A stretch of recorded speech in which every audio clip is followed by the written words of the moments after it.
အခါမဆုံခါဒီနေ့ကကြတော့3စင်6တွန်းပေါ့နော်ရှိုင်းရဲ့အတန်6လုံးကိုတင်ပြပေးမှာဖြစ်ပါတယ်နော်မြန်မာမှာဆိုလို့ရှိရင်တော့အတန်3ခုရှိရနော်ဝိဆလလုံးပေါက်တော့အောက်ကမြင်တော့ရဲ့ဘာမှမထည့်တာရနော်ရှမ်းလောကကြတော့6တန်ရှိပါတယ်ဒီနေ့ကကြတော့ဒီအတန်6ခုရဲ့နာမည်လေးတွေပေါ့နော်နာမည်လေးတွေလေ့လာရမှာမလေ့လာခင်မှာကောင်းစင်အရင်သွားရအောင်အတန်6လုံးကိုရှမ်းလောက3စင်6တွန်းလို့ခေါ်မယ်3စင်6တွန်းကောင်းစင်ပါမှတ်ထားမယ်နော်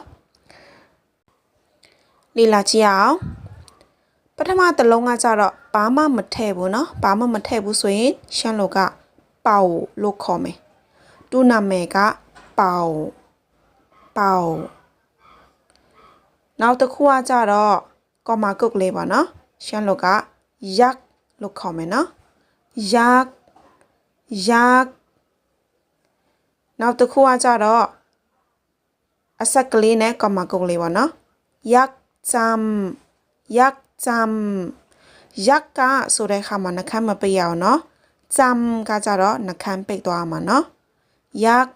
จำနောက်တစ်ခုဝိဆလလုံးပေါက်ဆိုရင်ရှမ်းလောကจำนาလို့ခေါ်မယ်เนาะจำကနှခမ်းပိတ်သွားမယ်นาကတော့ဆိုတဲ့ခါမှာနှခမ်းမပိတ်တာဘူးเนาะจำนาနောက်တစ်ခုကအောက်ကမင်းဆိုရင်จำเตอနောက်ဆုံးတစ်ခုยักษ์คืน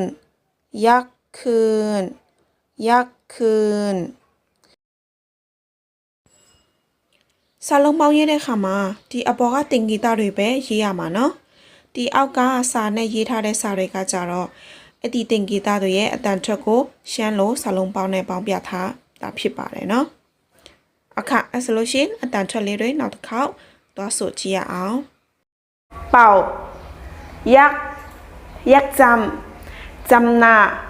จำเตอยักษ์คืน